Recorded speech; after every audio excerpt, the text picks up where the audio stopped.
siswa hari ini SDK 3 Bila Bakti. Nah anak-anak, apakah kalian sehat semua? Masih tetap semangat mengikuti ibadah? Amin, puji Tuhan. Tapi anak-anak, sebelum kita memulai ibadah, mari kita berdoa terlebih dahulu ya, memohon pimpinan kepada Tuhan kita Yesus Kristus. Mari anak-anak semuanya, kita berdoa dengan penuh hormat kepada Tuhan. Berdoa dimulai. Tuhan Yesus yang baik, pada saat ini Tuhan, kami datang kembali kepadamu untuk mengucap syukur dan berterima kasih atas kesempatan yang Tuhan berikan kepada kami, di mana kami semuanya akan mengikuti ibadah Sapa Siswa pada hari ini.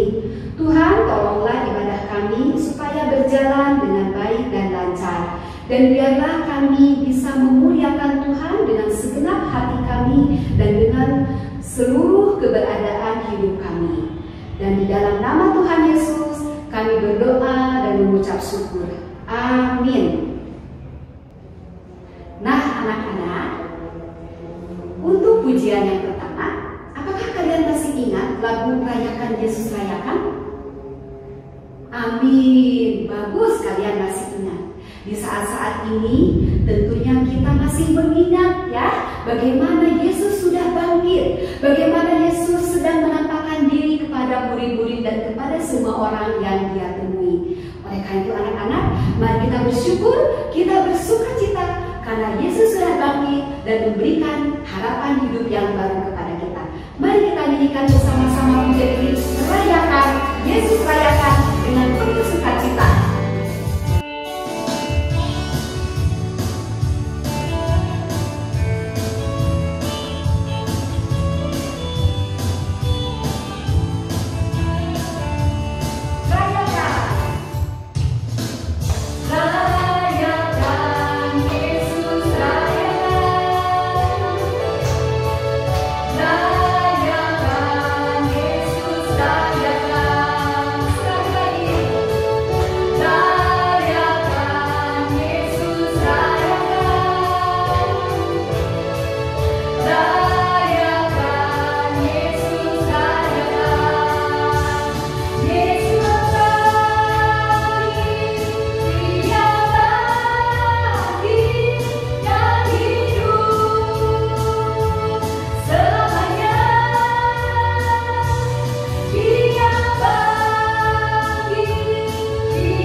Kita mau siapkan hati kita, siapkan telinga kita untuk kita bisa mendengarkan firman Tuhan pagi hari ini dengan baik.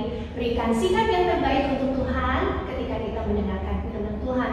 Sebelumnya kita akan naikkan pujian, Ku Siapkan siapkan hatiku Tuhan. Kita nyanyi bersama-sama ya.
Selamat pagi anak-anak.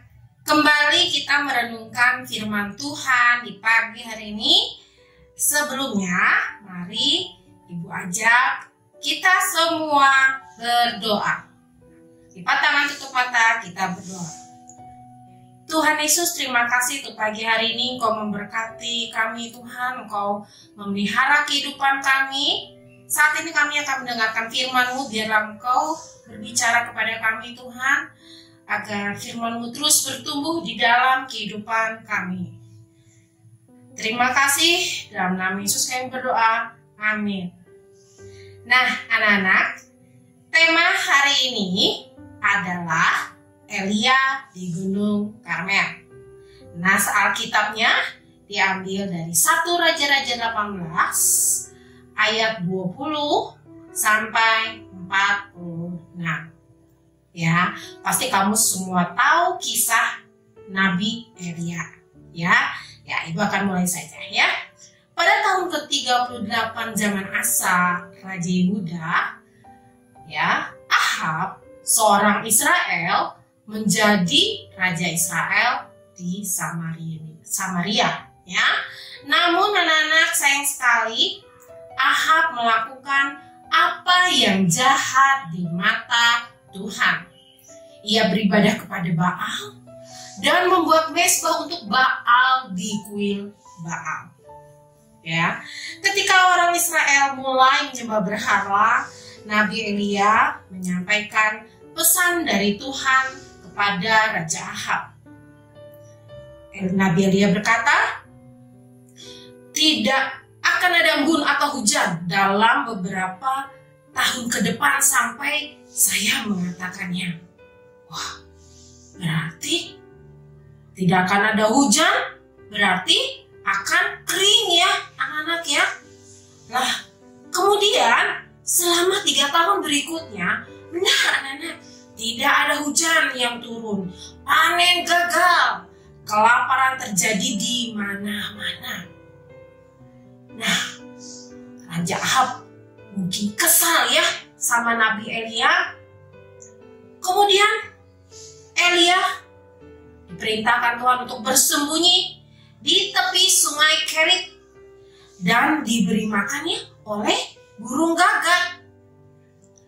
Namun sekian lama kemudian, ya beberapa waktu kemudian, sungai Kerit itu pun mengering. Tuhan menyuruh Nabi Elia pergi ke utara, ya, keluar dari negara itu, dan Tuhan mengatakan bahwa Elia akan diberi makan atau dirawat ya oleh seorang janda yang tinggal di Sarfat. Nah, kemudian Elia tinggallah di Sarfat anak-anak.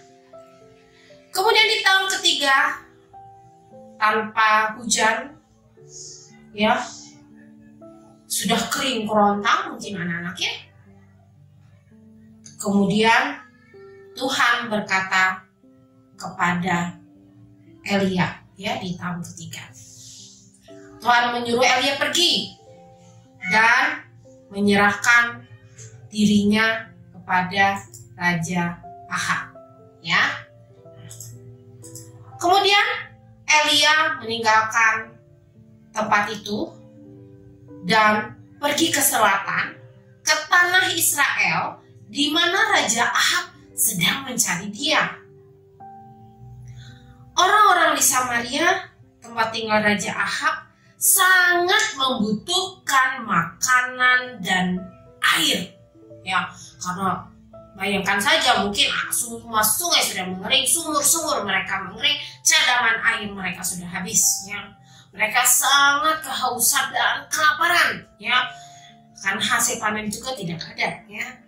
Lalu apa yang mereka lakukan anak-anak? Mereka berdoa kepada Baal dengan berpikir bahwa dewa palsu yang mereka sembah itu mengatur cuaca dan panen. Kemudian Raja Ahab memanggil, ya di kerajaannya itu Raja Ahab memanggil administrator istananya yaitu Obadja. Obadja ini adalah orang yang percaya kepada Tuhan ya. Obadja ini pernah suatu kali ketika istri dari Raja Ahab, Ratu Isabel, memerintahkan para semua nabi Tuhan untuk dibunuh, ya. Obadja ini menyembunyikan 100 orang nabi ya di 2 buah gua ya. Jadi mungkin terlalu penuh satu buah gua di 2 buah gua, dan Obadja di situ diam-diam mengirimkan makanan dan minuman ya, dan luar biasa ya anak-anak ya perbuatan Obadja ini karena dia percaya kepada Tuhan ya. Nah kemudian kembali ke ceritanya Raja Ahab ya, memanggil si Obadja ini lalu berkata, pergilah ke semua mata air dan lembah di negeri ini. Mungkin kita dapat menemukan rumput untuk menjaga kuda dan keledai kita tetap hidup, katanya. Lalu Raja Ahab dan Obadja pergi ke arah berlawanan mencari persediaan air. Nah, pada saat itu Obadja sedang berjalan ya. Kemudian pada saat dia berjalan jauh, dia mencari air ya, mencari rumput buat binatang mereka. Tiba-tiba dia bertemu dengan Elia, ya, bertemu dengan Elia.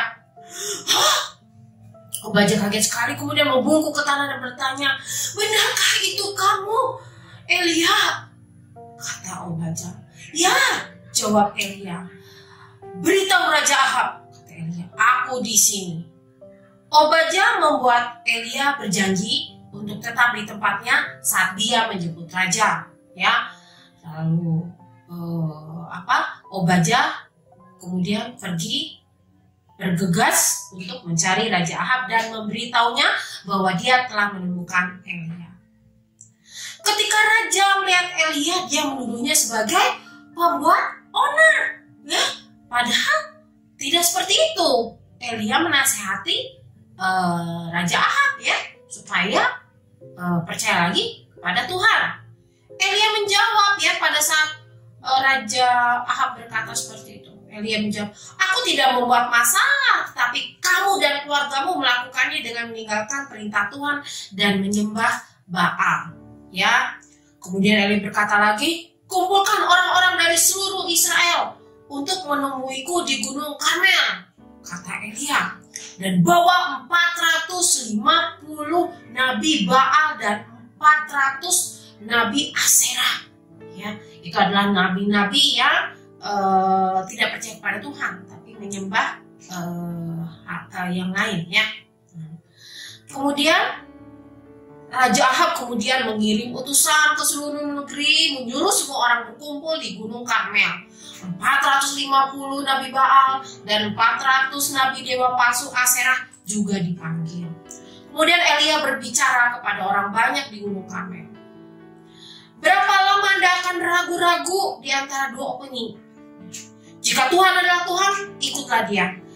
Tetapi jika Baal adalah Tuhan, ikutlah dia. Dia menunjuk kepada nabi-nabi itu. Orang-orang tetap diam. Elia berbicara kepada orang banyak di Gunung Karmel. Seperti itu, ya. Kemudian Elia melanjutkan, aku adalah satu-satunya nabi Tuhan yang tersisa. Tetapi Baal memiliki 450 nabi. Kemudian dia berkata, dapatkan 2 ekor lembu jantan untuk kami. Biarkan Nabi Baal memilih satu, potong menjadi beberapa bagian dan letakkan di atas altar kayu. Tapi mereka tidak harus membakarnya. Aku akan menyiapkan lembu jantan itu, ya, yang satunya lagi dan meletakkannya di atas altar dengan kayu. Tapi aku tidak akan membakarnya juga. Kemudian yang Nabi Baal memanggil nama Tuhan Anda, ya, manggil nama Tuhan Anda, dan aku memanggil nama Tuhanku, kata Nabi Elia. Dewa yang menjawab dengan api, dialah Tuhan. Orang-orang setuju, ya, mengikuti apa yang dikatakan Nabi Elia tersebut. Kemudian Nabi Baal memilih banteng mereka, ya, lembu mereka, lalu dipotongnya menjadi beberapa bagian dan meletakkannya di atas kayu di atas mezbah mereka. Dari pagi sampai siang mereka menari-nari di sekitar altar sambil berteriak, Baal, jawab kami. Tapi tidak ada jawaban atau api, ya, di kayu persembahan mereka yang ada lembunya itu. Kemudian pada siang hari Elia melihat mereka dan mulai mengejek mereka. Berteriak lebih keras, katanya. Tentu dia adalah dewa, mungkin dia tenggelam dalam pikirannya atau sibuk kali, ya, atau berpergian, kata Elia. Mungkin dia sedang tidur, kamu perlu membangunkannya, kata Elia mencemooh nabi-nabi Baal tersebut, ya. Jadi mereka merasa tertantang lalu berteriak lebih keras. Wah, tidak sampai situ saja, mereka menyayat diri mereka dengan pedang dan tombak sampai darah mereka mengalir. Tengah hari berlalu dan Baal tidak mengirimkan apa-apa, ya. Mereka menjadi lebih panik, ya. Terus memohon kepada Baal sampai malam, tidak ada respon, tidak ada jawaban, tidak ada api yang turun, tidak terbakar, ya, kayu persembahan mereka. Tidak ada yang memperhatikan mereka. Elia kemudian mengumpulkan 12 orang di sekitarnya, kemudian dia membangun mezbah Tuhan yang telah runtuh, ya, yang ada di tempat itu. Kemudian menempatkan 12 batu dan menggali parit, ya, di sekitarnya. Ya, kalian boleh lihat pada gambarnya, di sekitarnya menggali parit, ya solokan ya, kayak gitu. Nah, kemudian dia mengorbankan sapi jantan itu dan meletakkan dagingnya di atas kayu. Elia kemudian memberi perintah yang aneh menurut orang-orang, kan mau dibakar lembunya ya. Dia berkata, isi 4 kendi besar dengan air dan tuangkan di atas persembahan dan di atas kayu, katanya. Ketika mereka melakukannya, Elia menuangkan 12 kendi besar itu di atas altar ya. Jadi 12 kendi itu dituangkan airnya ya di atas persembahan itu, dan airnya mengalir ya, mengisi parit yang ada di sekeliling mezbahnya itu. Nah, anak-anak, kalau benda kayu, kertas, atau apapun yang terbakar atau benda tersebut terkena air, maka benda tersebut tidak akan mengeluarkan api kan? Ya, kalau kayu basah, kertas basah, kalau kita bakar kan tidak bisa. Nah, ada contohnya tuh dari adik kita, ya. Oke. Ya, terima kasih adik ya. Nah, anak-anak, pada saat pengorbanan malam, Elia berdoa, Tuhan, ketahuilah hari ini bahwa Anda adalah Tuhan di Israel dan bahwa saya adalah hamba Anda yang melakukan apa yang Anda perintahkan. Jawab aku agar orang-orang ini tahu bahwa kamu adalah Tuhan dan akan kembali kepadamu lagi. Nah, tiba-tiba anak-anak, api Tuhan turun dan membakar korban itu ya, kayunya terbakar, semua yang ada di situ menjadi api yang sangat besar. Bahkan air yang di sekeliling mezbah itu ya, yang solokan itu sama ya, terbakar juga. Wah, orang-orang terkejut dan sangat kaget sekali. Mereka jatuh ke tanah dan terkerungkuk dan berseru, Tuhan, dia itu adalah Tuhan, Tuhan dia adalah Tuhan. Wah, mereka kembali percaya kepada Tuhan. Lalu apa anak-anak? Elia memerintahkan agar nabi-nabi palsu Baal itu ditangkap dan dibawa ke lembah Kison, di mana mereka dibunuh di sana sehingga mereka tidak bisa lagi menyesatkan orang ke jalan jahat yang dilarang oleh Tuhan. Ya, anak-anak ya. Nah, dari firman Tuhan hari ini kita tahu bahwa Allah Maha Kuasa melebihi apapun yang ada di dunia ini. Kita juga harus mempercayai bahwa Tuhan dengan sepenuh hati kita, bahwa Tuhan adalah Allah yang penuh kuasa, mampu melakukan hal-hal yang menurut manusia itu mustahil, seperti keadaan kita sekarang, anak-anak ya. Banyak hal yang terjadi dalam kehidupan kita, tapi percayalah, Tuhan itu Maha Kuasa. Ya, Tuhan itu tidak berubah. Zaman Nabi Elia sampai sekarang, ya, sama anak-anak tetap berkuasa. Ya, baiklah, dengan firman Tuhan hari ini kita boleh dikuatkan, kita semakin yakin kepada Tuhan bahwa Tuhan sanggup menolong kehidupannya. Sekarang ayat hafalan dari Mazmur 77 ayat 15. Engkaulah Allah yang melakukan keajaiban, Engkau telah menyatakan kuasamu di antara bangsa-bangsa. Sekian firman Tuhan hari ini. Mari kita berdoa. Terima kasih Tuhan untuk firman-Mu di pagi hari ini. Kami boleh kembali dikuatkan Tuhan. Untuk kami percaya bahwa Allah itu Maha Kuasa yang sanggup melakukan hal-hal dan perkara yang ajaib Tuhan. Engkau tidak pernah berubah Tuhan, kuasa-Mu tetap nyata bagi kami. Biarlah dengan firman-Mu menguatkan kami Tuhan untuk terus teguh Tuhan, taat kepada firman-Mu dan selalu mendengarkan perintah-perintah-Mu. Terima kasih Bapak untuk firman pagi hari ini. Engkau yang berkati kehidupan kami. Engkau juga yang pimpin kami dalam kegiatan pembelajaran kami. Yang sebentar lagi kami akan ujian kenaikan sekolah. Engkau yang memberikan hikmat bagi kami untuk kami rajin belajar, mempersiapkan diri untuk ujian ini. Terima kasih Bapak. Dalam nama Yesus kami berdoa. Amin. Terima kasih. Sampai jumpa. Shalom.